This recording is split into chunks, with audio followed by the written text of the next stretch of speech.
함께 합독하겠습니다. 시작. 자녀들아, 주 안에서 너희 부모에게 순종하라. 이것이 옳으니라. 내 아버지와 어머니를 공경하라. 이것은 약속이 있는 첫 계명이니 이로써 내가 잘되고 땅에서 장수하리라. 아멘. 우선 이 어버이주를 맞아서 이 말씀이 우리 모든 교회 안에 충만히 역사하기를 축복합니다. 이 말씀이 역사하면 아마 우리 모두가 다 이 말씀 안에 담긴 은혜와 복을 다 받게 될 줄 믿습니다. 그리고 한 가지 확인해 드릴 것은 여러분은 이미 다 복을 그렇게 받으셨습니다. 받으신 존재로 지금 하나님을 예배하고 있고 또 반복해서 이 말씀을 듣습니다. 왜 반복해서 말씀을 듣냐면 반복하는 곳에 성장이 있습니다. 중요한 진리와 그리고 성경적 원리를 반복해서 듣고 깨우치고 터득하고 그리고 행하는 것을 통하여 그 말씀이 육화되고 내면화되고 존재화됩니다. 반복되지 않으면 거기서 그치죠. 그래서 우리가 어버이주를 매년 맞는 이 날은 새로운 날입니다. 우리에게는 허락된 모든 삶 속에 새롭게 또 나타나는 날이 되어서 우리를 더 거룩하고 더 크게 만드는 그러한 하나님의 인도하심의 시기다, 그렇게 생각을 하고 오늘 이 말씀으로 함께 나누고자 합니다. 말씀 속에서 바울이 자녀들아, 주 안에서 너희 부모에게 순종하라. 이것이 참된 삶이고 옳은 삶이고 옳으니라. 이 말 속에 함께 담긴 의미를 우리가 수십 번 다 들어왔습니다. 들어왔고 또 그것을 행하고 있지요. 그리고 우리는 그 옳은 삶을 살도록 우리는 서로 격려받고 있고 또 오늘 그러한 마음의 고백도 하나님 앞에 했습니다. 그런 이유는, 이렇게 살도록 한 이유는 이것을 조금 더 자세하게 해석한 본문이 골로새서 3장 20절인데 한번 보시죠. 읽어보겠습니다. 자녀들아, 모든 일에 부모에게 순종하라. 이는 주 안에서 기쁘게 하는 것이니라. 주 안에서 기쁘게 한다, 이 말을 우리가 조금 더 쉽게 말하면 주님이 기뻐하시는 삶이다, 그게. 그리고 주님이 소원하시고 우리의 목적을 두고 뜻을 둔 삶이다. 부모 공경과 부모 합쳐서 부모 사랑이 되겠습니다. 또 부모에 순종하는 것과 이런 모든 것들은 다 사랑에서 나오니까 이런 모든 이 순종, 이 공경이라는 것은 그건 주님과 관련된 일이다 하는 것을 분명하게 얘기하죠. 그래서 이것이 단순히 이 도덕적이나 윤리적 차원의 문제뿐은 아니라 이 관계는 하나님과의 관계에서 그리고 또 주님을 기쁘시게 하는 관계에서 우리가 마땅히 살아야 할 삶의 내용이다, 관계이다, 이 말을 바울이 지금 하고 있는 것입니다. 그래서 이 말씀을 적용해서 실제로 이 삶을 살고 또 부모를 공경하는 일들을 많이 이렇게 실천해서 지금 우리 교회 안에도 은혜와 또 이러한 부모 공경에 본이 되는 분들이 꽤 여러 분 계십니다. 시간이 오래되고 역사가 오래되면은 그러한 것을 실천하고 삶을 살아서 바로 그러한 하나의 샘플로서 그렇게 본 분도 있습니다. 그러나 우리가 또 함께 오늘 이 시간 확인하는 것은 그렇지 못하고 또 이 부모 공경과 순종에 대해서 좌절감을 느낀 분도 있을 겁니다. 또 자책감을 가진 분도 있을 겁니다. 좀 더 잘했더라면. 저도 그 사람들 중에 한 사람이랍니다만 부모님이 안 계시니까요. 하지만 이런 마음에 이런 자책감이나 혹은 또는 죄송한 마음도 가지고 있는 분이 있을 거라고 생각합니다. 우리가 이런 상황 속에서 오늘 이 말씀을 대합니다. 근데 제가 이 말씀을 같이 이렇게 나누면서 오늘 하고자 하는 그러한 가장 기본적인 의도와 목적은 뭐냐면, 이것이 우리의 단순한 이 말씀이 요구하고 이 말씀이 기록되어 오늘 읽으면서 우리가 행하는 모든 것이 단순한 이 자책감과 혹은 또는 후회함에 머물러 있는 것으로만 요구되는 것이 아니라 이 말씀 안에 담긴 하나님의 뜻을 조금 더 깊이 이해하고 그리고 그것을 중단 없이 계속해 나아가자 하는 그러한 이 모든 자녀들을 격려하고 또 우리 온 성도들의 하나님의 영적 가족으로서 하나님께 순종하는 삶을 더 깊게 하고자 이렇게 함께 이 말씀을 조금 더 나눠보도록 하겠습니다. 근본적으로 여기서 순종이라는 말을 쓸 때에 우리가 좀 오해하는 것은 뭐냐면 우리가 경험하거나 혹은 또 이 땅에서 통용되는 어떤 경험들과 이해 속에서 이 순종을 이야기하고 그대로 행하게 되면은 금방 우리는 한계를 느낀다고 하는 겁니다. 왜냐하면 세상에서 말하는 이 순종과 그리고 때로는 복종도 같은 개념이 되겠습니다. 이거는 주로 하나님 없는 세계 속에서 윤리나 도덕이나 혹은 문화에 따른 법적인 그러한 서로의 규칙과 의무 안에서 통용되는 다 개념이기 때문에 그렇죠. 이것은 그래서 굉장한 힘을 발휘합니다. 이 땅에서 인간과 세상 사이에 실제로 우리도 세상에 살고 있으니까 우리 모두가 살아가는 세상 속에서 윤리나 도덕이나 법, 규칙, 의무 이런 것들 있잖아요. 이런 것들은 굉장한 힘을 발휘해요. 모든 사람이 전부 다 거기에 따라야 합니다. 예로 부모에 대해서 필연적인 죄를 범하면 그건 율법에도 나와 있지만 그건 사형이잖아요. 사형. 죽이는 건데 여러분 이 땅에서 일어나는 이 모든 일에 대한 경험으로서의 순종만을 의미하는 것이 아니라 오늘 우리가 확인해야 할 건 뭐냐면 말씀대로 주님을 기쁘시게 하는 주님과의 관계에서 이 순종이 얘기되고 있는 것이죠. 이해해야 하는 것은 그것입니다. 우리가 부모에게 순종하거나 혹은 또는 순종의 관계 속에서 오늘 말씀처럼 앞에 있는 말씀처럼 아내가 남편에게 순종할 때 이 모든 것들은 순종이라는 것이 주께로부터 나오는 사랑의 순종을 말합니다. 주님으로부터 나오는 사랑으로 인하여 자발적이고 헌신적인 순종을 말하죠. 이것이 전제가 되는 것이죠. 이것을 확인하는 건 뭘까요? 말씀 주님을 기쁘시게 한 일뿐만 아니라 이것이 말씀으로 계시된 이유 중에 하나입니다. 2절 3절을 보십시오. 시작. 내 아버지와 어머니를 공경하라. 이것은 약속이 있는 첫 계명이니 이로써 내가 잘되고 땅에서 장수하리라. 이게 구약에 있는 율법을 얘기하는 겁니다. 하나님의 말씀이죠. 율법은 하나님의 말씀, 구약에 있는 말씀의 대표라고 되어 있고 제5계명 속에서 내 부모를 공경하라고 되어서 이것을 구체화시키죠.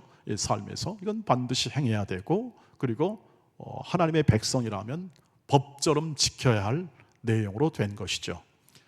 그런데 여러분 아십니까? 우리가 율법을 해석할 때의 율법의 핵심이 뭐죠? 사랑입니다. 하나님의 사랑이죠. 바리새인들은 이걸 좀 오해했습니다. 오해해가지고 규칙과 법을 지키면 그것이 다 되는 줄 알고 의롭게 되는 줄 알고 헷갈려 있는 거죠. 또 잘못 가르치도 하고 그래서 이것을 통해서 이 오해했지만 하나님의 법 정신은 뭐냐면 사랑입니다. 내 하나님을 사랑하고 내 이웃을 사랑하라. 너는 하나님을 사랑하기 때문에 당연히 부모를 공경해야 한다. 너는 하나님을 사랑하기 때문에 내 이웃을 적대적으로 보지 말아라. 경쟁하거나 때려 눕히거나 싸워서 이길 대상으로 보지 말아라. 굉장한 차이죠. 굉장한 차이입니다. 보지 말고 내 이웃을 왜 탐내지 말고 빼앗지 말고 도둑질하지 마냐. 네가 나빠서 그러냐. 그게 아니라 그들은 빼앗거나 탐해서 네가 취해서 얻을 상대가 아니란다. 그들은 사랑의 대상이다. 왜? 하나님의 사랑이 임하고 모든 죄악을 벗어버리고 하나님께로 돌아와야 할 대상이죠. 구원의 대상이란 말이죠. 그래서 이러한 율법의 정신을 따라서 어떻게 합니까? 하나님의 사랑이 흘러 하나님의 사랑을 받은 자로서 하나님의 권위와 하나님의 인도 아래 사는 사람은 하나님의 말씀을 준행하지요. 하나님의 말씀을 순종합니다. 그래서 이 말씀을 갖다가 바울이 붙이는 겁니다. 하나님의 말씀의 권위에 근거하여 내가 말하는 것이다. 그냥 세상의 윤리나 도덕 정도가 아니라 하나님의 뜻이 담긴 것이 순종이다. 하나님의 뜻이 담겨 너희를 복되게 하는 거다. 너희 가정을 복되게 하는 거다, 이 뜻입니다. 그러니까 완전히 다르지 않습니까? 단순한 어떤 경험과 내 마음의 윤리심과 내 마음의 양심을 따라가는 부모 공경도 너무 좋습니다. 근데 지금 성경이 요구하는 것, 우리가 순종하고자 하는 이 말씀을 듣는 것은 뭐냐면 그것을 넘어서는 것이라는 거죠. 윤리와 도덕과 법을 넘어서는 하나님의 사랑이라는 뜻입니다. 순종이라는 것은 그것을 의미한다는 거죠. 그 순종이 부모와의 관계에서 일어나야 된다, 이 말이죠. 부모와의 관계에서. 그래서 앞에서 나온 것처럼 아내와 남편은 사랑과 순종, 이게 또 사랑의 정신이지 않습니까? 이 관계를 먼저 얘기합니다. 가정이 너무 중요하니까. 얘기한 다음에 똑같은 의미로 자녀들은 부모를 순종하라고 하는 거죠.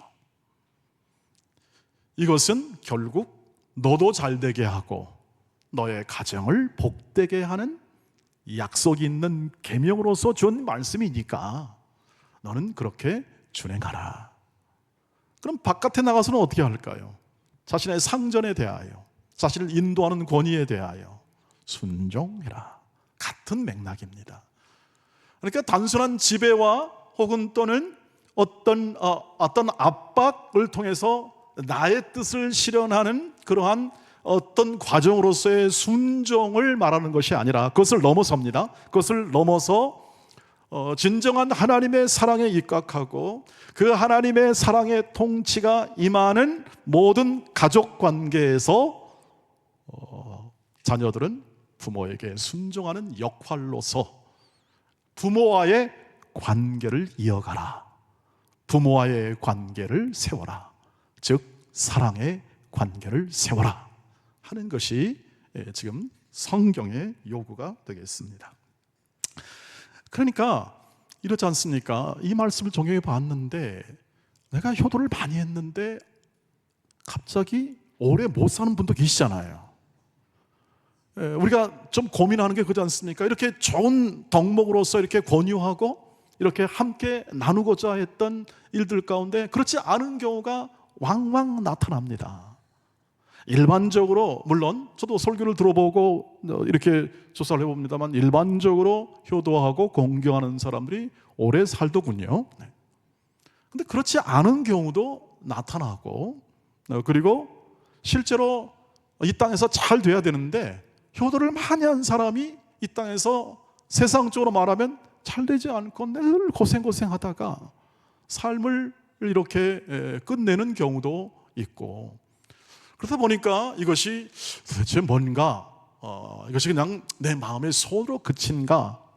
그렇지 않다는 것입니다. 여기는 약속이 있어서 반드시 잘 되고 반드시 복된 가정을 이루게 하십니다. 그래서 우리가 확인한 이 믿음을 따라 이것을 확인할 이 과정이 필요한데, 이 모든 이 믿음을 따라서 이 순종의 삶을 살았을 때 나오는 모든 잘됨과 그 복됨에 대한 먼저 확인이 필요합니다. 이것은 세상에 관한 것으로 확인될 것이 아니라 하나님이 주시는 우리 인생을 향한 목적으로 확인되어야 합니다. 하나님이 원하시는 것이 있지요. 이 땅에서 잘 되고 잘 장수하고 하는 이 말씀 속에서 하나님이 원하셨던 것이 뭘까요? 이 에베소서의 근거의 말씀을 따져보면 하나님이 제일 원하시는 건 뭐냐면 신령한 복을 얻는 겁니다. 우리가 신령한 복을 가지는 거죠. 하늘의 복이죠. 하나님으로부터 나오는 복입니다. 여러분, 우리가 노력하면, 이 세상에서 노력하면 어느 정도 잘 사는 건 그렇게 됩니다. 성공도 어느 정도 노력하면 됩니다. 딴짓 안 하고 거기에 돈 열심히 벌도록 노력하면 돈은 어느 정도 벌립니다. 왜냐하면 이 세상은 인과응보의 원리에 따라 움직이지 않습니까? 성실한 사람이 일반적으로 돈을 벌게 되고 더 잘 살게 되는 건 그건 이 세상의 원리에도 부합합니다. 근데 하나님의 은혜의 원리는 무엇입니까? 원인이 없지 않습니까? 하나님의 은혜는 원인이 없습니다. 하나님은 우리에게 신령한 복을 준다는 말은 이 땅에 의하지 않고 하나님께서 친히 하나님의 뜻과 목적과 인도에 따라서 한 사람을 하나님의 영광의 자녀로 세우는 겁니다. 이것이 온전함입니다. 거룩함이죠. 이것이 거룩한 자녀의 모습이기도 합니다. 찬송의 존재죠. 하나님을 찬송할 수 있는 존재입니다. 하나님을 찬송한다는 건 간단히 볼 일이 아닙니다. 믿음의 세계 안에서 하나님을 찬송한다는 건 하늘에 계신 그 영광과 그 능력과 지혜가 한없이 큰 분을 하나님 찬송할 수 있다? 여러분, 그건 대단한 일이죠. 일반 세계에서 어떻습니까? 뭐 조그만 수학적 원리나 뭔 진리를 발견해도 노벨상 타지 않습니까? 그런데 그 하나님의 창조의 섭리를 알고 하나님이 통치하시고 다스림과 하나님이 이 모든 가운데 하나님이 임재와 운행하심을 이해한다는 이 하나님에 관한 지식은 말로 다 할 수 없는 영광일 뿐만 아니라 진리 중에 진리고 모든 학문 중에 하나님을 아는 지식의 학문이 가장 뛰어나다고 그렇게 얘기했던 이유입니다. 저와 여러분이 갖는 잘됨, 장수의 복됨, 이 모든 것은 어디에 담겨 있냐면 바로 하나님의 영광의 자녀로 빚으시고 거룩한 자녀로 빚으시고 우리로 이 땅의 빛으로 소금이 될 만한 존재로 빚으시는 하나님의 일하심, 그분의 뜻, 그분의 목적, 그분의 열심, 그분의 사랑에 있음을 믿으시기를 바랍니다.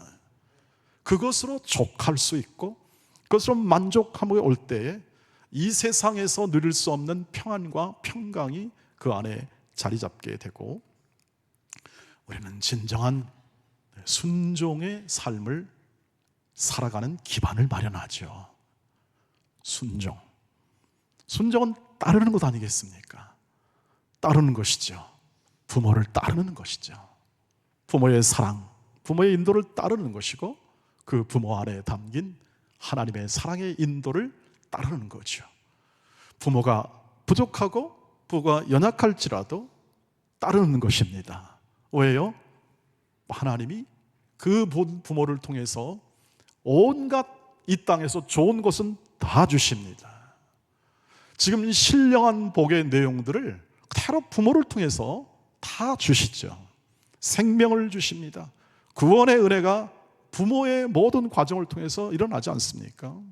모태신앙은 말할 것도 없고 우리를 양육하는 것, 지금 우리 가정에서 부모 자녀들이 양육받는 모든 것들은 다 하나님의 권위 아래 이루어진 일입니다.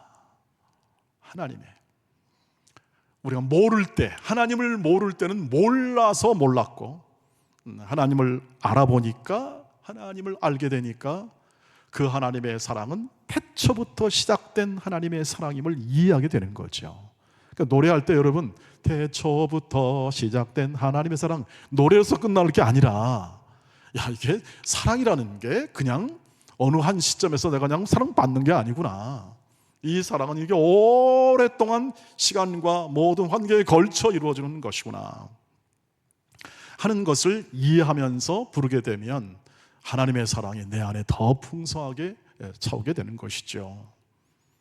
하나님이 저희의 부모를 통해서 온갖 좋은 것을 주시고 실제로 하나님의 뜻을 이루십니다. 우리가 독립하여 가기 전까지는 전부 다 이 하나님의 이 모든 일하심이 거의 부모의 손안에 달려 있습니다. 그리고 부모는 한없는 하나님의 사랑을 반영하지요. 부모의 사랑은 하나님의 사랑을 반영합니다. 그래서 부모에게는 독특한 사랑을 주시지 않습니까? 모성애라는 독특한, 이렇게 말씀드렸더니 아버지들이 좀 뿔났습니다. 부성애는 뭐냐? 그렇습니다. 어버이의 사랑. 이렇게 잘 써야 돼요, 요즘에는요. 어버이의 사랑이 담겨 있지 않습니까? 이건 독특한 사랑입니다. 여러분, 이웃집 아저씨나 아주머니한테 이런 사랑을 기대할 수 있겠습니까? 어림없는 일이죠. 어림없는 일. 피가 땡기듯이 피 없는 자들 안 되는 거죠. 그런데 그 하나님의 사랑이 커서 그 큰 하나님의 사랑이 이 실제화되는 게 교회죠. 다 몰라도 서로 몰랐던 사람들이 예수 그리스도의 피로 한 가족이 되는 게 교회죠. 그 가족 속에 하나님이 주신 복과 은혜를 교회를 통해서 나타나는 것을 우리가 또 확인할 수 있습니다. 자, 요는 이것입니다. 부모의 모든 인도를 통해서 하나님의 모든 신령한 좋은 것들이 흘러가니 부모를 순종하라, 부모를 따르라, 부모의 신앙을 따라가는 것이 우리가 진정 우리의 모든 신앙 속에서 가장 핵심적 가치로 삼고 이루어야 할 순종의 삶이며 순종의 인격이 될 줄 믿습니다. 그래서 절대 순종은요, 겸손이 동반되지 않고는 순종이 없습니다. 겸손이라는 것. 우리 기도를 이렇게 하는데요, 겸손과 순종으로 옷 입어 교회를 섬기게 하옵소서. 순종만 하니까 굉장히 복이 좀 짧지 않습니까? 우리 이해가 작기 때문에 그렇습니다. 순종으로도 충분한데, 그러나 겸손이 들어가면은 그때부터 훨씬 더 폭이 넓어집니다. 주께서 친히 이 모든 것에 모범을 보여주셨으니 우리가 따라갈 겸손과 순종으로 옷 입는 우리의 삶의 내용이 특별히 우리 부모와의 관계에서 풍성하게 되기를 주의 이름으로 축복합니다. 그런데 여러분, 쉽다면 누구나 이것을 다 했겠죠. 여러분, 쉬운 일이 귀한 것인 것은 별로 없습니다. 우리의 삶의 내용으로 보면은 쉽게 모든 것이 되는 일들은 별로 가치가 없는 것들이 많습니다. 우리는 그래서 순종을 올해는 이렇게 생각해 보시기 바랍니다. 배워가는 것이다. 순종은 배워가는 것이라는 사실을 마음에 담으시기를 바랍니다. 부모와의 관계에서 순종을 배워가는 것이죠. 순종함으로 순종을 배워가는 겁니다. 그렇게 말하는 이유는 무엇이냐면 오늘 히브리서 5장 8절로 9절 말씀에서 이렇게 제시됩니다. 한번 말씀 보시죠. 시작. 그가 아들이시면서도 받으신 고난으로 순종함을 배워서 온전하게 됐은즉 자기에게 순종하는 모든 자에게 영원한 구원의 근원이 되시고 아멘. 말씀을 보시면 주님께서는 하나님의 아들이시면서도 받으신 고난이 있었습니다. 이 땅에 오는 것도 고난이고 성육신하는 것도 고난이고 그리고 십자가를 지는 것도 모든 고난입니다. 근데 거기서 뭘 배웁니까? 순종함을 예수님이 배우셨습니다. 이 순종을 말하는 겁니다. 우리의 순종은 부모에게 관한 순종이나 주 안에서의 순종은 부모에 관한 순종이나 혹은 또는 이 사회 속에 나타나는 우리를 인도하는 자의 권위나 마찬가지입니다. 순종은 같은 순종입니다. 주 안에서의 순종은. 그리고 또 이 모든 순종의 근원은 바로 예수 그리스도이시죠. 모범을 보여서 우리가 그렇게 살게 하시니까요. 그런데 순종을 배웠다고 하십니다. 이 말을 저는 의도적으로 조금 더 이렇게 깊게 생각하는 이유는 뭐냐면 주님이시라면 그의 능력과 은혜로 한 번에 끝낼 수 있습니다. 그래서 실제로 주님은 십자가에서 그 모든 순종을 완성하시죠. 그런데 이 배움이라는 건 뭐냐면, 배웠다는 것은 뭐냐면 자라나는 어떤 과정이 있다는 것을 말합니다. 과정.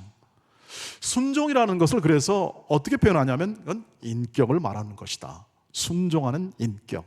그래서 겸손을 말씀드렸고, 그것은 내면화되는 성품의 내용입니다. 내면화되는, 우리 인격화되는 순종을 말하죠. 그래서 이것이 자라납니다. 내가 살아가면 살아갈수록 우리는 속사람이 자라가게 되어 있습니다. 세월을 놓치지 않으셔야 할 이유입니다. 우리의 시간들이, 지금 놓여있는 시간들이 굉장히 중요한 이유죠. 저와 여러분이 갖는 이 지금 시간이 너무너무 소중한 시간입니다. 자라나는 시간들이죠. 커져가는 시간들입니다. 더 속사람이 강건해지고 하나님 배웁고 주의 얼굴을 배울 거룩한 마음과 인격이 길러지게 되고, 하나님께서 기뻐하시는 이 땅의 빛이요 소금으로서의 인격과 성품이 빚어지게 되고, 거기에 순종이 들어가는 것입니다. 그 순종함, 겸손하지 않으면 될 수 없는 순종함, 이것이 예수 그리스도의 십자가에서 드러나는 겁니다. 죽기까지 순종합니다. 죽기까지 하나님의 뜻에 순종합니다. 내 뜻이 아니라 하나님의 뜻에 순종하여 이 모든 일을 나타내 주셨습니다. 그리고 오늘 히브리서 기자가 말해주는 겁니다. 예수 그리스도의 그 온전함도 순종을 배워감으로 이루어졌고, 이것이 우리의 구원의 기초가 되고 근원이 되었습니다. 여러분의 순종이, 부모에 대한 순종이 구원의 기초가 되는 겁니다. 그것이 우리의 성품이고 주께서 원하시는 기쁨이고 우리의 모든 삶의 보람입니다. 그래서 여러분, 배워가는 과정이 있다는 것은 겪어야 할 고난과 어려움이 있다는 것을 말해주죠. 배워가야 하니까요. 순종을 배워가야 하니까. 그러니까 여러분, 순종을 이렇게 생각해 주십시오. 내가 작년 순종 못했어. 나는 나쁜 놈이야. 나는 순종 못할 이런 막대 먹은 놈이야. 뭐 하면서 이렇게 자책하지 말라는 이유는 뭐냐면, 우리가 회개하지 말라는 뜻이 아니라 우리의 모든 이 순종의 과정은 관계이기 때문에 이 관계는 인격적인 서로의 관계를 말합니다. 이것이 어느 한순간에 잘라서 너는 이 순종 못하는 자, 아닌 자라고 이렇게 딱 잘라서 정죄하거나 판단하거나 할 문제가 아니라는 겁니다. 우리가 하는 일은 하나님께 순종하는 길입니다. 이 순종은 일평생 이루어져야 합니다. 나 이제 순종했으니까 나 이제 순종 안 할래. 야, 이만큼 됐어. 이런 문제가 아니라는 겁니다. 그때부터는 그건 진짜 순종 안 하는 스스로의 불순종의 길로 걸어가는 것이지, 그것이 순종의 길을 어떻게 좀 더 보충하거나 그런 것이 아니라는 것이죠. 오늘 순종하시기를 주의 이름으로 축복합니다. 그것이 배우는 거죠. 순종하지 못할 상대라 할지라도 순종하는 겁니다. 왜요? 하나님의 아래에 있지 않습니까? 하나님 안에, 하나님의 권위 아래에 있습니다. 하나님의 말씀의 양육 아래에 있고, 우리가 모든 이 사랑하는 모든 동원의 가족 아래에 있고, 여러분 가족 안에 임재하시는 하나님의 통치와 다스림 안에 있어 이 모든 우리의 기대를, 우리의 바람 속에 부모가 이런 정도는 되어줬으면 얼마나 좋을까, 나는 왜 이런 부모를 못 만났을까 하는 그러한 이 마음의 모든 바람과 소원이 아니라 주께서 주시는 하나님의 은혜가 내 부모를 통하여 나타나고, 내 부모의 모든 삶의 정황과 조건들은 이 정도 되었지만 주께서 우리 부모님을 복 주시고 인도해 주시고, 주여 저는 이 주의 말씀을 따라 부모를 순종하게 하옵소서. 관계를 맺는 겁니다. 함께 성숙해 나가는 겁니다. 그래서 배워가는 것이죠. 저번에 못했으면 이제 남은 시간 동안 배워가시기를 바랍니다. 주께서 부르시는 날까지 이 순종을 배워가는 것이죠. 이 말씀 속에 오늘 거하시기를 주의 이름으로 축복합니다. 그리고 그 삶을 살아가십시오. 하나님이 우리를 더 낫게 하실 것이라는 믿음 속에, 하나님이 계시는 것과 그리고 또 하나님이 자기를 찾는 자들에게 상 주시는 이심을, 즉 좋은 것을 주시고 복을 주시는 하나님이심을 믿으시기를 바랍니다. 그 믿음이 있다면 오늘 우리는 기쁘게 우리의 순종의 삶을 살아갈 수 있고, 오늘 주께서 보여주신 이 모든 겸손을 우리 부모와의 관계에서 또 배워갈 수 있을 것이라고 생각합니다. 예, 부모가 우리보다 어쨌든 예를 들면 자녀 입장에서는 자녀가 훨씬 더 똑똑할 것입니다. 앞으로도 그럴 것입니다. 우리의 세대들보다 자녀들의 세대들은 훨씬 더 많은 지식과 정보를 가지고 똑똑한 면에 있어서는 당할 수가 없죠. 다를 겁니다. 자녀들에게는 이렇게 권면합니다. 더 나을 이러한 모든 환경과 조건이 아닐 것이 분명할 것입니다. 또 이런 말도 있지 않습니까? 자식 이기는 부모 없다. 그러나 부모의 사랑을 이길 자식도 없다. 이 말을 우리가 마음에 담으시면 좋겠습니다. 부모의 사랑을 이길 자녀가 있을까요? 우리는 자녀를 이기지를 못할 것이라고 생각합니다. 우리의 자녀들을 이길 부모가 없지만, 그러나 순종의 측면에서는 부모 사랑을 이길 자녀가 없다. 그러니 하나님의 말씀에 따라 깊게 순종의 삶을 계속 배워가시기를 바랍니다. 사랑을 기초로 하여 그 관계를 계속 순종의 관계로 가져가십시오. 그러면 하나님이 일하십니다. 가정에, 그리고 또 개인의 삶 가운데 하나님이 약속하신 그 약속을 하나님이 이루어 주실 것입니다. 그 경험들과 사례들을 우리 교회 안에서 찾아보시길 바랍니다. 많이 있습니다. 많이 있고, 그리고 그 뜻을 따랐던 모든 어른들이 이렇게 두 눈을 시퍼렇게 뜨고 이렇게 예배 자리를 지키고 계십니다. 감사합니다. 그리고 하나님께서 그 모든 이 하나님의 말씀을 따라 살았던 생애를 하나님이 반드시 기억하고 그 생애에 하나님이 주실 은혜와 복과 평강, 위로, 그리고 무엇보다도 주님을 잘 닮아가는 거룩한 사람으로서의 거룩한 어른을 만들어내시는 하나님의 은혜가 저와 여러분과 우리 온 교회에 충만한 어버이 주일 되시기를 주의 이름으로 축복합니다. 기도하겠습니다. 자비하신 주님, 우리를 지극히 사랑하시고 우리 온 가족들을 사랑하시는 주님, 우리 오늘 주 앞에 구합니다. 우리의 어버이들을 복의 복을 주시옵소서. 모든 자녀들이 부모님을 공경하고 순종할 수 있는 신앙의 원칙을 잘 지켜 순종을 깊이 배워내는 귀한 자녀들로 세워주시옵소서. 어머니의 기도를 들어 응답하여 주시옵소서. 가정을 위한 우리 어머니들의 기도가 풍성히 임하여 주옵소서.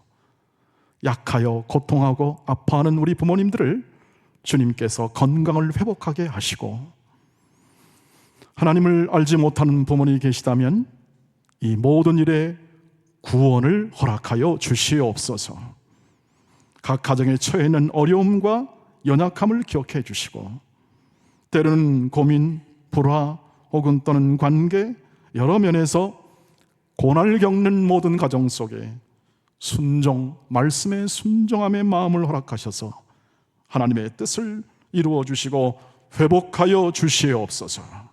매일의 일상에서 우리 온 동원의 가족과 모든 자녀들이 부모를 공경한 공경과 사랑의 순종을 통하여 모든 사회생활과 모든 이웃과의 관계에서 또한 사랑과 순종의 삶을 살아가도록 은혜 베풀어 주시옵소서. 예수님의 이름으로 기도하옵나이다. 아멘.